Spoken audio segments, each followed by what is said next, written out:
say, okay, I'm your mentor, you're my mentee, what will be putting each other? That doesn't work. No. If you need my advice, then come.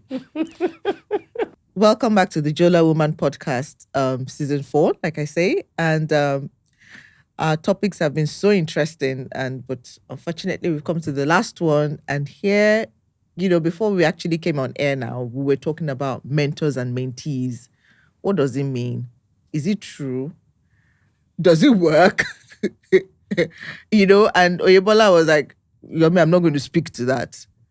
And I'm like, okay, tell the truth about it. What's been your experience about mentors and mentees? Which one have you been at each respective time?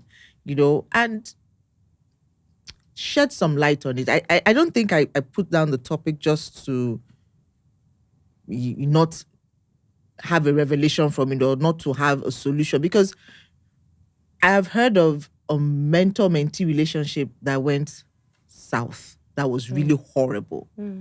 And why does a mentor does it? Well, apart from the fact that there could be some underlying, emotional, whatever that might, but it doesn't always have to be female. It could be a man, if there's enough respect in that.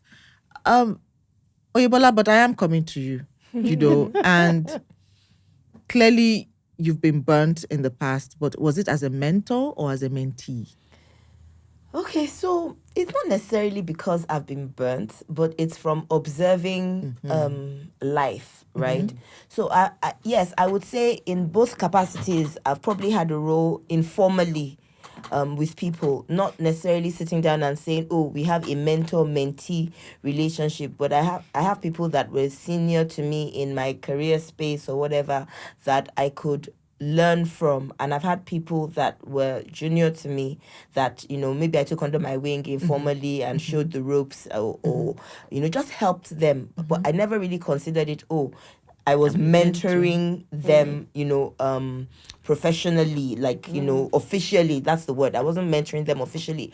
But I've just seen that when it comes to all these quote unquote official mentor-mentee type relationships, they're quite superficial.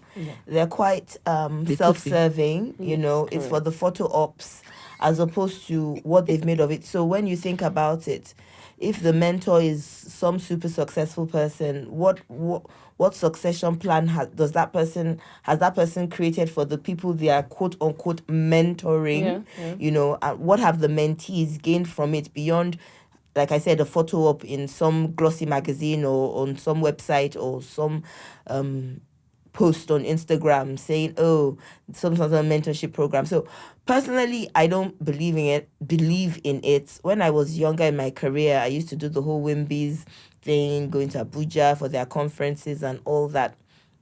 But I just kind of fell off that track, kind of because my own career trajectory kind of changed at some point. But having stepped back from it, I could then see how, like I said, I don't want to overuse this word, but how superficial a lot of those relationships were when it was female to female. And when it's male female, we don't even need to talk about that into how that typically goes, because even if it's innocent and the person becomes successful, there will be so much unpleasant commentary around the relationship, even if that was not the case and it was really professional. Unfortunately. So for me, it's not a win-win. And again, talking about the guy male to male, how many of these super successful men have mentors, mentored people? What have their mentees become?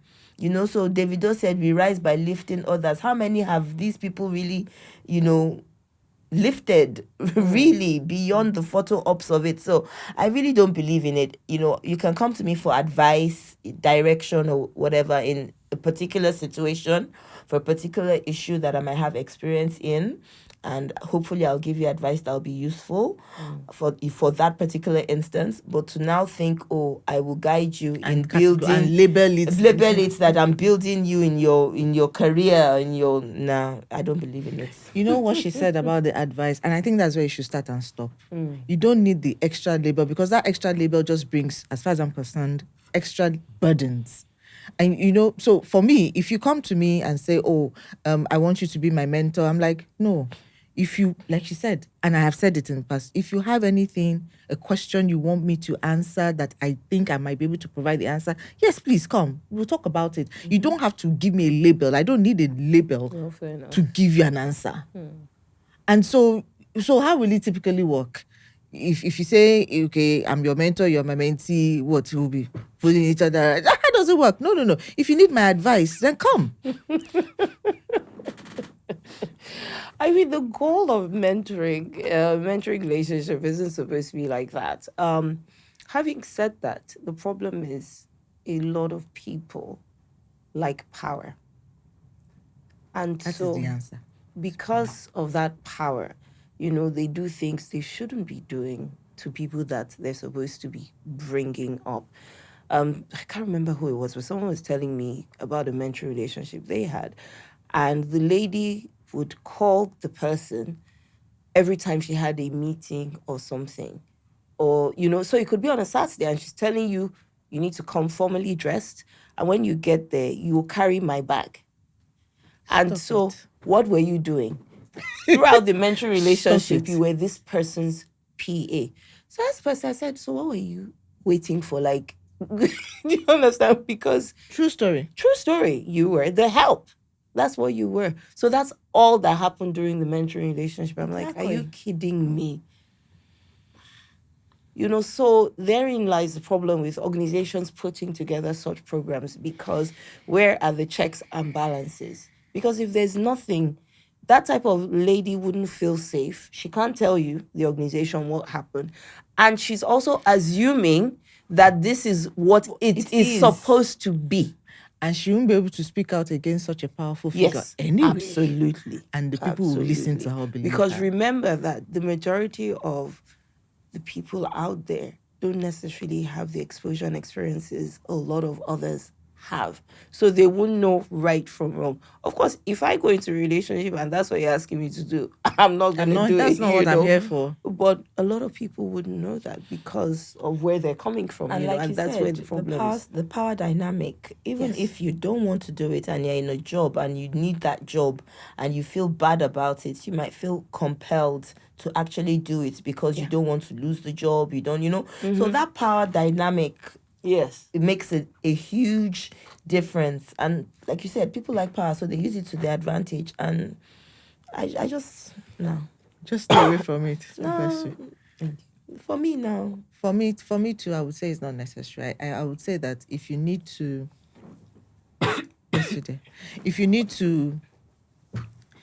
if I need to speak to someone, you know, for maybe, you know, guidance or, you know, advice on a particular field, I will go to you and ask you for that particular advice. So this thing, how did it start? When did it start? Because we threw all these Oyinbo words, you know, when corporate jargon, we say Kaizen, then something strategy, 6 points, kinikon, you will just be seeing all these rainbows. No, it's true. That's when they are throwing all these words, because if it's a coaching relationship, know that it's a coaching relationship, and a coaching relationship is specific.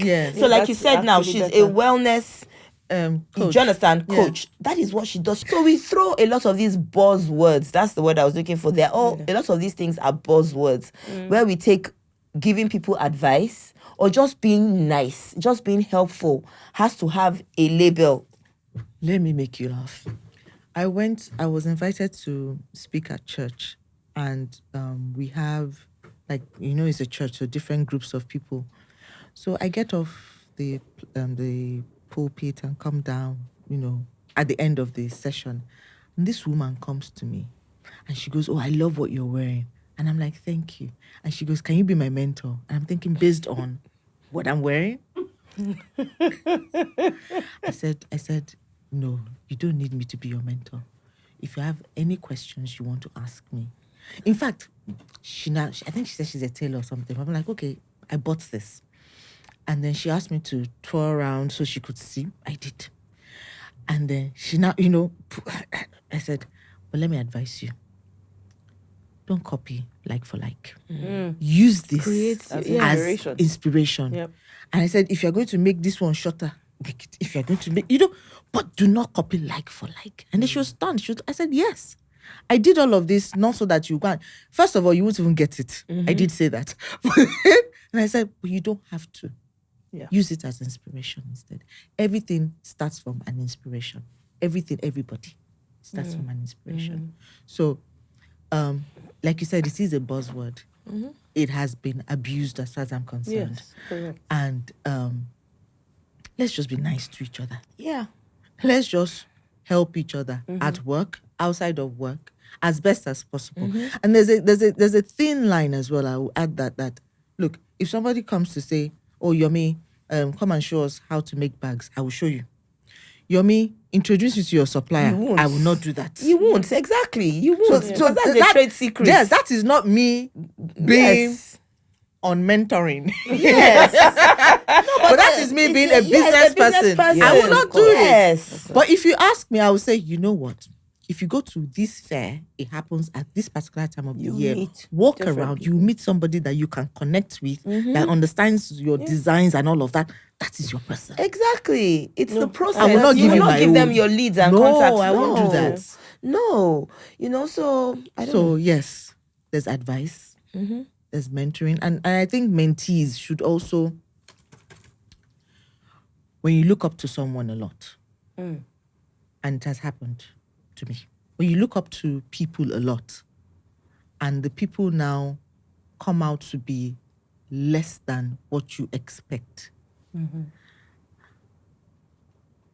I won't call it, what would I call it? I'm like, it taught me one very big lesson across all aspects of life. Manage your expectations. Have zero expectations of people. That's what I have learned. No, so you don't get disappointed. Don't expect anything from anybody. Will hinder you. Yes. Meanwhile, there are opportunities even with that person, but because you have this high expectation, exactly. The disappointment just takes away everything and from the experience. So have zero relationship. expectation. Meet them where they are. When somebody tells you who they are, believe them. Don't create any castles as to what this person don't necessarily believe them, because they can tell you what they're not as well. True. For me, if somebody tells you, when someone tells you who they are, it's by their words and their actions. Okay. It's not just by their words. Do you understand? Because particularly when it comes to man-woman relationships, when you're in a relationship with somebody that is not right for you, the person will not tell you, I'm not right for you. Yeah. The person would do things and show. But you're like, maybe. So that's what I mean by when someone tells you who they are. Yeah. Just believe them. Don't try and second guess. Yeah. Second guess them. Just believe them and know where the exit ramp is for you in that in that type of space.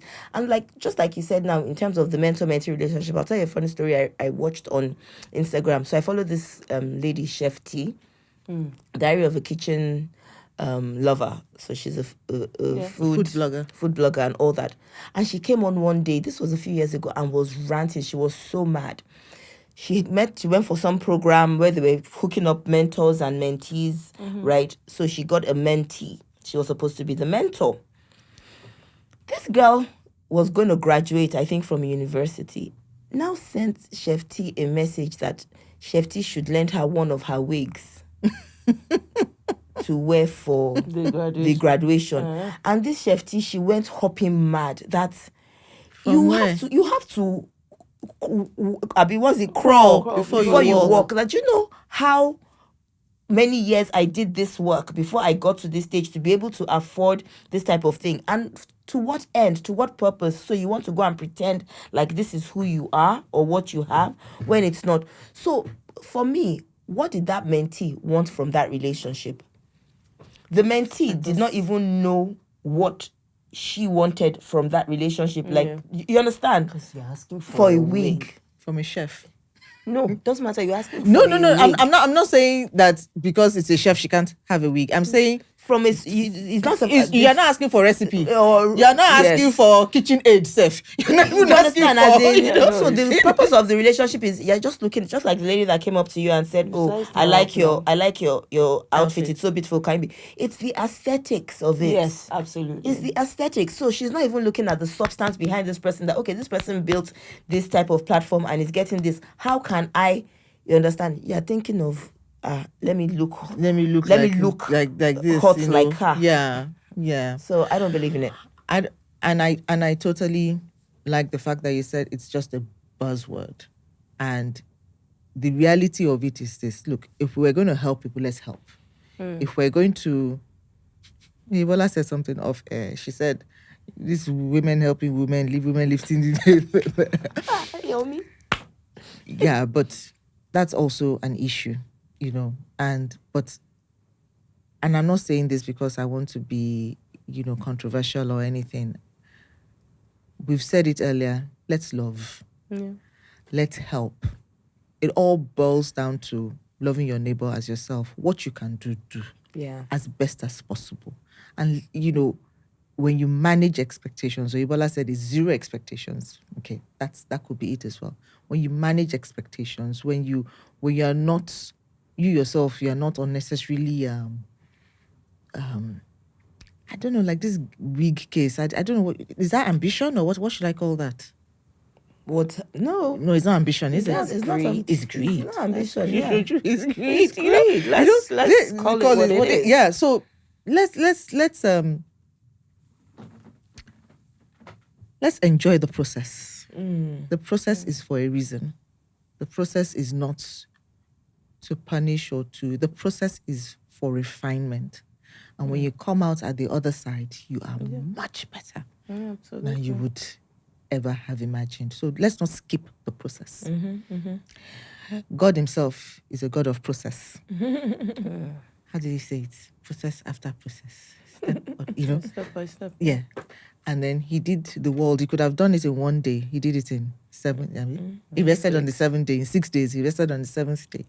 So he's a God of process as well. So, you know, things happen for a reason. And we have come to the end of season 4. And I can't believe, after all these questions, that this is it. You know, but I keep saying that I learn every time. And that is the whole essence of the Joelawoman podcast. I learn from my guests. I hope they learned from me too. We all share these learnings, our experiences with you all. And, you know, it'll be, there's no, I don't cherry pick my guests. You know, you have to be a Joelawoman first of all for it to be relevant and meaningful. But having said that, it's not a case of just my friends. If you're interested the next time, please let me know.